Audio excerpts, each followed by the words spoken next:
Welcome to Business Lessons from the Military. I'm your host, Kevin Bemmel, and we are here every Tuesday at 10 a.m. Pacific time. That, of course, is 1 p.m. on the East Coast. Already, lunchtime there. We're just getting going here, and we are live. This is a live broadcast, so flubs and everything. You get to see it all here. And I'm very, very excited to introduce to you my guest, and I'm gonna mangle your last name, but it's Joe Siecinski, right? That's Right? close enough, There you sir. go. Okay. All right. My Polish background is finally, coming back to me. So Joe and I have known each other for I think a couple of years now, and we both belong to a kind of a veterans business group that a mutual friend of ours started. Uh, you're going to see this right away.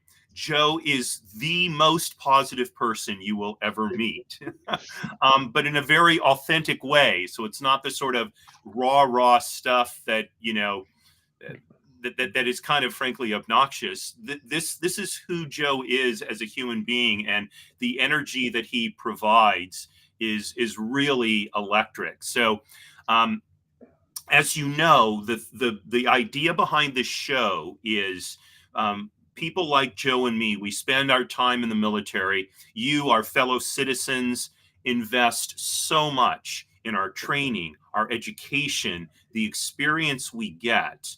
And this is an opportunity for us to give back to you some of that knowledge, some of that training, and to take these ideas to use in your business and professional life to increase your chances of success. So that's the whole idea behind here. So we talk about military doctrine, military history, the practices of great military leaders, the kind of things that we learned in our day-to-day military lives. So without any further ado, I'm gonna say hello, Joe. How are you?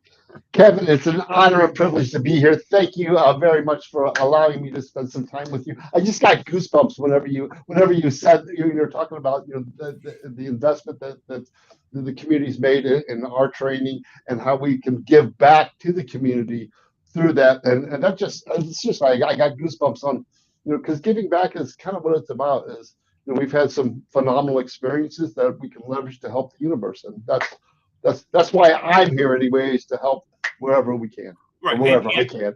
And as I think everybody's going to see, you've really built your civilian career on that idea. So let's start out, Joe. First of all, tell us a little bit about your time in the Army, what that experience was like, and then follow that up with then what you're doing in civilian life now with BrainShare. So, well, a little bit of history. My dad was 22 years active duty Army, in Vietnam, actually the end of WW2, Vietnam and Korea, or Korea and then Vietnam. So he kind of, and so I grew up in Arnold, Missouri, which is kind of south of St. Louis, about 60 miles, and kind of at the time a backwoods place. And I kind of looked around and said, you know what? For me to do what I want to do, I got to get out of here and figure out what I want to do. And Dad said, what about the military? I'm like, hey, get paid to go to college. Yay! Hey, because I couldn't afford it myself. So my dad actually helped me and said, you know what? You're into electronics, so get the best electronics course you can. So I took the ASVAB test. I maxed it out, and so I kind of had my choice. So I got the longest electronic course, top secret security clearance, and went into electronic intercept. Phenomenal thing. The AIT was a year long, and talk about some pressure because we had over a 50% dropout rate. Wow. Yeah. So and they only took the top tier to get in this school. And then if you flunked out, it's a year-long course and with a test every 2 weeks. And if you flunked out 2 tests, you are out. Wow. And so talk about some pressure, some stress, some things. But that translates to the civilian world, because guess what? Running a business, it's the hardest thing you'll ever do. Yeah.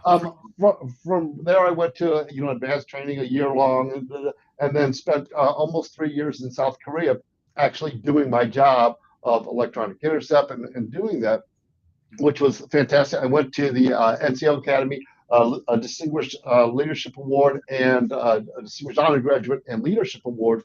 What does that mean? Well, it taught us about leadership, and not leadership in the military sense, because in the military, you're wearing the rank, you've got the authority. Right. Well, what I found, or what I learned, was, yeah, you've got to earn respect. That might get you, but if you don't earn it, guess what? You're going to have issues. And leadership, and you can lead from the front, you can lead from the side, you can lead from the back, but it is leadership and moving things to accomplish the mission. And that leadership has tied into everything I've done from there on forward, because in one way or another, we're all leaders to some extent. Mm-hmm. And so I spent that, and then I got sent back to Fort Ord, an infantry division. So after spending time up on the Z and doing my real job, coming back, I kind of said, you know what, get out. And then I spent some time in the reserves, and then went to work for a little company called Hewlett Packard, using my technical background. Uh-huh. But the technical part of any business is the easy part. Mm-hmm. It's the leadership, the discipline. I mean, how many times did you wake up at 4 o'clock in the morning, and even today it's like not a big deal, but some other people that haven't had those same experiences, that discipline's not ingrained in their DNA like it is. I'll speak for myself, with me and with many of our veteran associates and brothers in arms. And so that discipline, that leadership are two things that stick out to me on what's transferred to the civilian world, and still is with me every single day today. So, and I want to just go back just for a moment. You were involved in electronic intercept.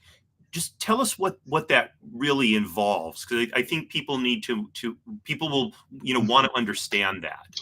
So back in the day, before the satellites and everything, we would actually listen to anything electronic, anything that came over the radio waves, CW, any type of, we would record it, and utilize it to figure out what's going on from an intelligence perspective. Okay, so this was an intelligence gathering function, basically. Yeah. We worked for the old Army Security Agency, which transitioned to military intelligence, which reported to NSA back in the day before the world evolved. Uh-huh. So that intelligence, whether electronic, we also had DF, direction finding system. So if we found a signal, no matter which way it came in, we could actually pinpoint where it came from based on some technology of the ionosphere, the signal strength, the angle that came in it, so we could identify. And then we had all of our linguists, which would translate everything. So based on the signal, the intelligence, the point of where it was at, that's what we did.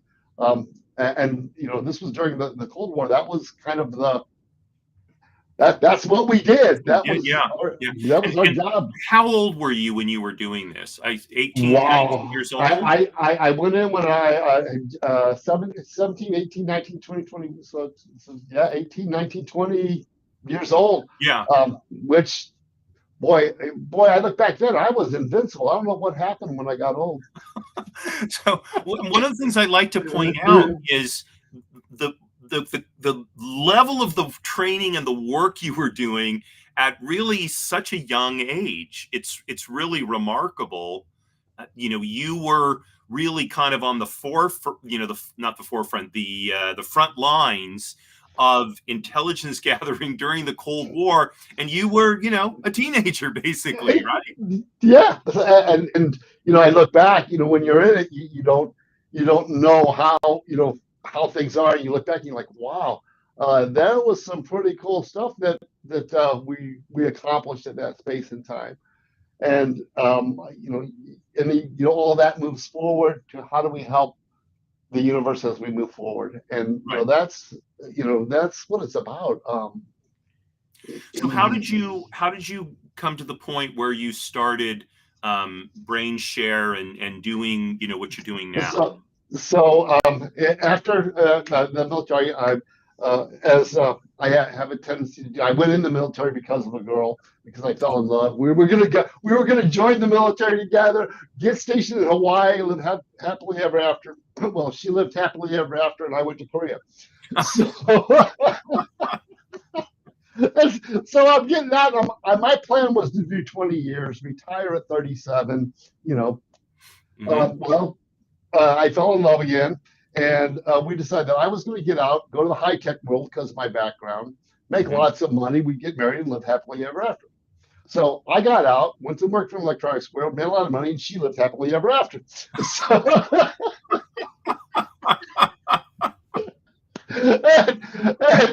so I went to work for HP, which was a phenomenal. At that space and time in the world, that was one of the best companies to work for. Their technology, especially in the engineering space, was the top of the line. Mm-hmm. And I started out as an engineer, helped start the first call center before there were call centers, and that's where my leadership started coming in, because back then there were no cell phones, and call centers were a kind of a new concept. Mm. So we put together the call center to help optimize and leverage efficiencies, as we learned in the military. What are your assets? What's your mission? How do you accomplish with the assets you currently have? And analyzing that. So we put together the call centers, and I went into management, and actually ran the world's largest repair facility here in Mountain View, California. And then converted that from really a cost center to a profit center.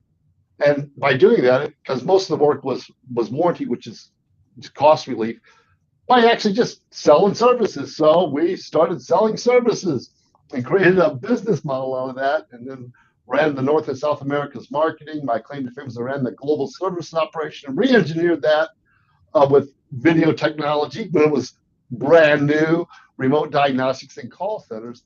Took my stock option, cashed out, cha-ching, to go buy my island. That was my goal in life, is to buy an island, make it a scuba diving resort. Oh, wow. Yeah. Well, and that's still the future, but I'm having so much fun now. I don't know what. Well, I'll continue the story. It gets fun because, well, you remember the .com bust? Sure, absolutely. So lost a bunch of money then. So I put everything into real estate because real estate's safe. Right. Until I retired in 2007. 2008. Oh my God, what am I going to do? And I'm like, okay, I can hold my breath for a while. I can put on the snorkel. But after about 8 months, I'm like, I got to do something. And I'm walking down El Camino, and I'm seeing these businesses having problems. And I'm like, hey, I've got all this experience. I can help them. So I started this. And guess what was failing miserably? Because I knew how a Fortune 50 company worked, but I didn't know how small business worked. Mm. And I had to relearn everything. I mean, you can't see, but I got a bunch of books here, all kinds of books and knowledge and degrees and all kinds of stuff to understand that building a business like building a house, and you got to start with a foundation. Mm-hmm. And that's how I get here. It was supposed to be a 2-year, 3-year gig, until the things turned around. That was 15 years ago, and I'm still having fun, and I have the privilege of helping people, utilizing my experience, my knowledge to help people. I mean, 87% of businesses never make it past year 2. Right. It doesn't have to be that way. It's understanding building a business is not about putting a shingle on the thing and everything happens. There's a whole lot to it. It's the most challenging and rewarding thing you can ever do.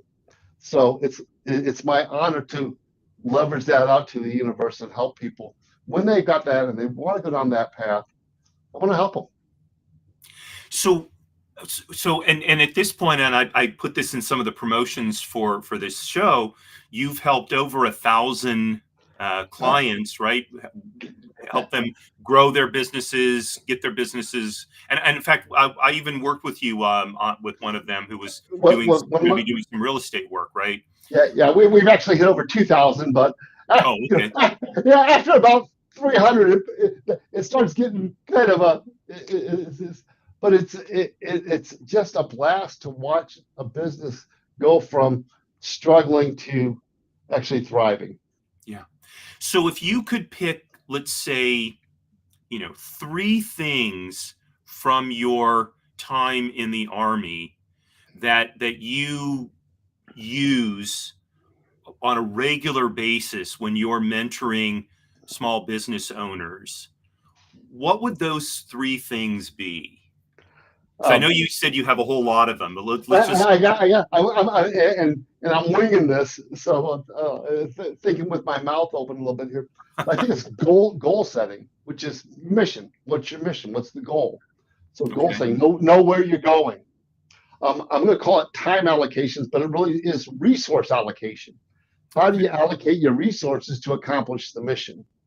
And then that leadership of bringing the team along with that.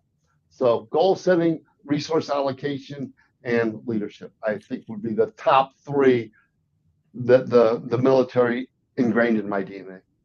So let's take each one of those. So let's start with goal setting and the idea of having a mission. You were kind enough to flash a copy of the 3 pillars of attainment earlier. So you'll probably get a kick out of this.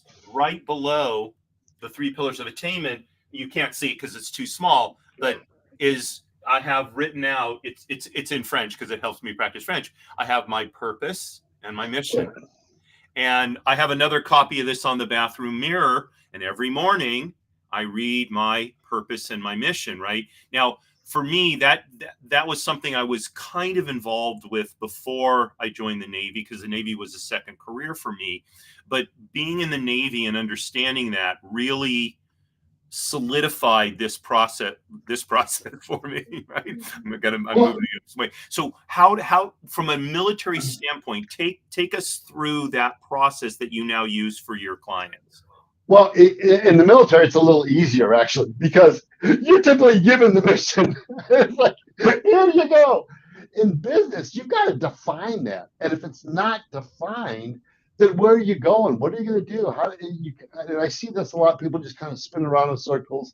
It's like the rat on the wheel, whatever analogy you want to use. But as a leader or the business owner or in that leadership role, you've got to define what that goal is. What is that mission?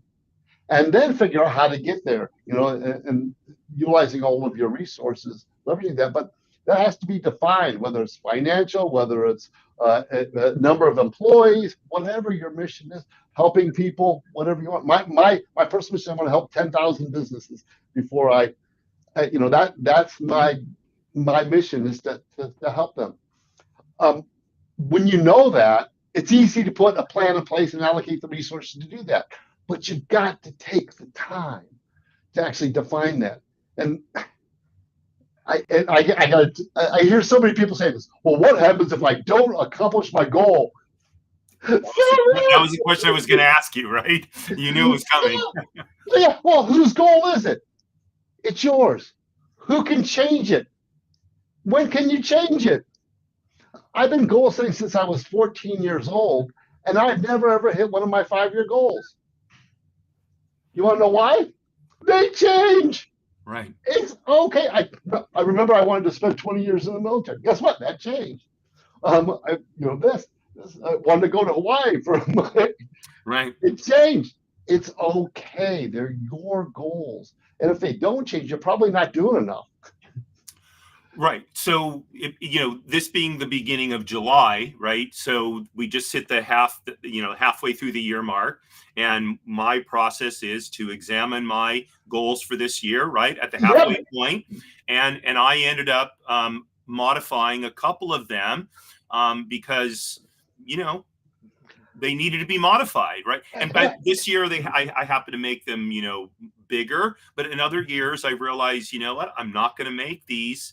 There's things that are going on that are going to prevent me. And so I have to, in essence, kind of shrink the goal, but still make it, aspirational enough to inspire me to reach, right? Isn't that the essence? Yeah. Well, and if you know you can achieve your goal, it's not big enough. It's you got to, and reach for the sky, reach for the stars. You hit the moon. You know what? You're doing pretty good. I love that analogy because that the human brain has a tendency to make sure you're safe, right? So it Hmm. wants to be conservative. I love using the 10x thing. If you think you could make $1 million, what would it take to make $10 million? And you put the plan in place to make 10. All of a sudden, one's pretty easy. Hmm. Our biggest competitor is right between our ears. So true, right? Yeah, It's so the that voice inside goal our setting. head saying you can't do this. Yeah, well, yeah. Oh, that's going to be hard. Well, all that noise and all that negative self-talk, that garbage. What can I do? It's not what I can't do. What can I do to achieve that? What would it take to do that? How would I make that happen? When you get in that creative mindset, the world changes for us, and it's really really cool. 10x. You take a goal, 10x it, and then come back and go, wow, you know what? I can do that, and Hmm. here's how I'm going to go do it. And then putting that tactical plan in place, following it, doing your milestone check-ins at 6 months, 3 months, whatever you decide it should be, but do Hmm. it. And that's the discipline aspect of things. And I found out if I don't put it on my calendar, it doesn't happen. Hmm. In the military, it was easy because somebody told you what to go do and told you when to go do it. In my life now, in our lives now, we've got to take that role and say, let's put it on the calendar, let's make it happen, let's be disciplined to do it, and Hmm. we've got to do that ourselves. So and I've never thought about this before until you what you just said. But in our military lives, we always had our commanding officer, right? In Yes. our civilian lives, we still need a commanding officer. We may have to be our own commanding officer, and that commanding officer may be our calendar. It may be like I keep a reminder, checklist with the dates of that things have to be completed, right? That's my commanding officer, because when I wake up each day, I can open that up and I already know what needs to be done today. Yep. Well, and I use a little different thing. Sometimes you've got to be the CEO, which is the commanding officer. Sometimes you got to be the marketing guy, especially you run. Sometimes you got to be the sales guy. Sometimes you got to be the CFO guy. And these different modalities, especially when you're running a smaller business, you've got to Right. kind of be all of those. As you start growing, you can delegate that out, but you still got to keep that a 100,000 foot view of things. Mm-hmm. Mm-hmm. And you can get mentors, you can get coaches, you can get whatever you want to help with that. But in this, at least my experience in this world, it's on me. Mm-hmm. And if I don't take the initiative to Mm-hmm. go set my goals and to be disciplined about achieving them, they're not going to happen. And it is that simple. Keep it simple. Oh, so now let's go on to your second point, which is the utilization of resources. So we've got our goal now, we've got our mission, right? Now, how do we deal with, you know, this is a common thing I hear from people wanting something. Well, I don't have the money, and no one's going to give me the money, for example, right? I get. That's an excuse. And it's like blame, excuses, denial. Just stay in bed because you're not going to go anywhere. If you want to do something, you're going to find a way to do it. Okay. How many people start out with? I mean, you look at Mark Cuban, or a lot of people start out with virtually nothing, but they had a goal of what to do. And your most valuable asset is not money. Your most valuable asset is your time. And how you utilize your time will determine the success of your life and your business. You can make more money. That, that, that, that's not easy, but you can't make more time when that 30 seconds ago is gone. We can never get it back. I Right. know Einstein said time's a variable, but but in today's world, at least from my perspective, it's gone. I can't get it back. That's a bourbon conversation we can have after. That's a whole nother one. How we utilize your time, that's our biggest, most powerful resource we have. And most people make excuses. I don't have the money. I don't have this. I don't have the education. I don't have this. Well, guess what? You do have time. When you allocate your time to achieve your goal, your probability of achieving it is so much higher. What's your goal? Put the plan in place. It's actually easier to do, in my experience, than to figure out what to do. Right. Most people spend more time planning their vacation than they do their life. Mm-hmm. So from a resource allocation standpoint, the reality is, as long as we have time and we're using the time efficiently, so then we're going to, whatever other resources we need, we will be able to gather those if we're conscious of our, for overused phrase, our time management. Yeah, you can't manage time. You can only manage yourself. So it's not. I don't like the word time management because I know Einstein, but time's going to go. It's what you do and how you manage what you do in that time. Okay. And that also means the rest and relaxation need to recoup. It's like a battery. If your battery's dead, you're not going anywhere. So you got to recharge your battery. That means your relaxation time, your family time, your other things that recharge you. So you got to understand your cycles, understand your time allocations, what you're spending your time on to achieve your goal. And goals are not all about business. When I talk about goals, the first thing I talk about is personal goals. Mm-hmm. Because if your business isn't achieving your personal goals, why do it? It's too much work. It's hard. All of your business goals should be driving towards your personal goals. And defining your personal goals is, sit down, draft them out, and guess what? You can review them in 5 minutes, in 3 months, in 6 months, in a year. Put them down, at least you drive. I like the analogy of a jet ski. You ever drive a jet ski? You ever get on a jet ski? Yes, I did. Okay. Remember when the first time you get on the jet ski and it's just sitting there and you get on and you're doing this? Mm-hmm. Life is the same thing. If you're just sitting there, you can't steer. But once you get going, guess what? You can steer. To me, goal setting is about getting moving and then adjusting as you go. So what's your goal? Well, let's get moving and we can adjust as we go. But if you're just sitting there, all you're going to do is nowhere. Well, and even more so, once you've got some speed on you, you can, the waves will come, but you're going to cut through the waves much more easily because you've got a direction, you've got momentum, right? And, Yes. and so while they may still jostle you, they're not going to flip you, out of the seat. Well, and it's easier to adjust. It's like driving a car. You're sitting in the parking lot. You can't steer. As soon as you get moving, you can steer. Yeah. And can you go too fast? Probably. But most people's challenge is not going too fast. It's getting moving. So the effective use of resources really then comes down, instead of time management, really comes down to self-management. Would that be? Absolutely. Okay. And it's yourself. You can't control anybody else's time, thinking, nothing. The only thing you can control is yourself. And when Jim Rohn talks about this, you focus more on yourself than you do on your business. Work harder on yourself than you do on your business. When we focus on what we need to do, the universe kind of starts helping us do it. Or that's my view on things. Yeah. Okay, so we're almost going to run out of time, but I want to get to your third one, which was leadership. So again, I'm going to give you, I think, a common sort of rebuttal to that. It's like, well, my business is just me. There's no leadership here. Well, by definition, you are the leader of the business.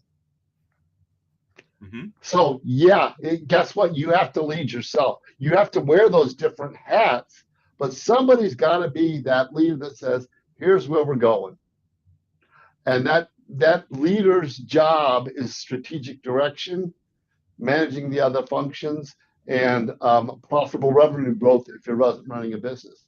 That's the leader's job, is to define that. Where are we going? Setting the goals, the vision, mission, purpose, whatever terminology you want to utilize. You're setting the direction, managing the other things, which may even be yourself. It's okay. But leadership is not about being the boss. It's about leading where you want to go. And then, you know what? No business is by themselves. You've got an accountant, you've got an investment banker, you've got other people that are helping you with your company. So you're not alone. Mm-hmm. Although it may feel like it sometimes. Yeah. Right?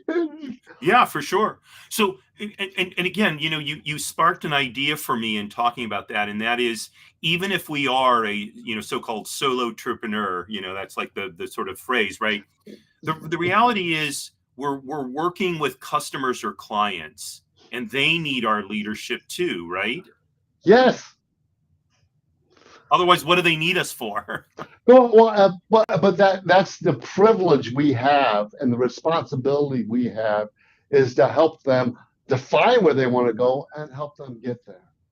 And most of the time, it's just a slight, Tony Robbins says, a 2 millimeter adjustment. Most of the time, it is that little teeny tiny adjustment to get you back on the roll or change. It's okay to pivot.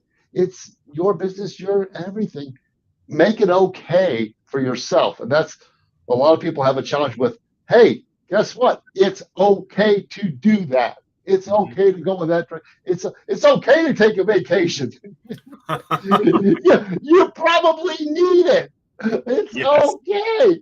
You know what? I had a client that I want to go to this concert, but I need all this work to do. Well, maybe you need to go to the concert. I don't know. I'm not inside your brain. You are. Think about it and make a decision and go for it. It's okay. Yeah. And we see this kind of leadership throughout the military, where people tend to think of the military as this very hierarchical organization, and it certainly is in some respects. But leadership in the military, it kind of flows out in every direction, up, down. I mean, I know as a chaplain, much of my leadership really impacted the people who are senior to me, and Yes. helping them see what they needed to see about themselves, what was going on in their unit, right? So that idea of sort of leading up, if you will, right? You're right. I like what you said about we're almost all of us are in a position of leadership somewhere. It really is for us to identify what that is, and that is something we learned in the military as well, right? In the Marine Corps, we used to talk about the strategic corporal, right? And that's Yeah. kind of your first official leadership level, right? Very, very, it's a E4, right? But that corporal could make the difference between reaching the mission and not. Well, and that's what I call lateral leadership. Or you know what? There's always kind of a leader that's at that front line, and yeah, you can come down, but that doesn't work till real well. It's better when everybody's driving in the same, everybody pulling in the same direction. There's some stats about a flock of birds when they're all flying in formation, they're Mhm. extremely efficient. One bird gets out of space, you lose 30% of the efficiency. Mm. That leadership is about pulling everyone in the same direction. Hmm. And to me, that's what leadership is about. Knowing the mission, getting everybody aligned to that, and going forward as expediently as possible. There you go.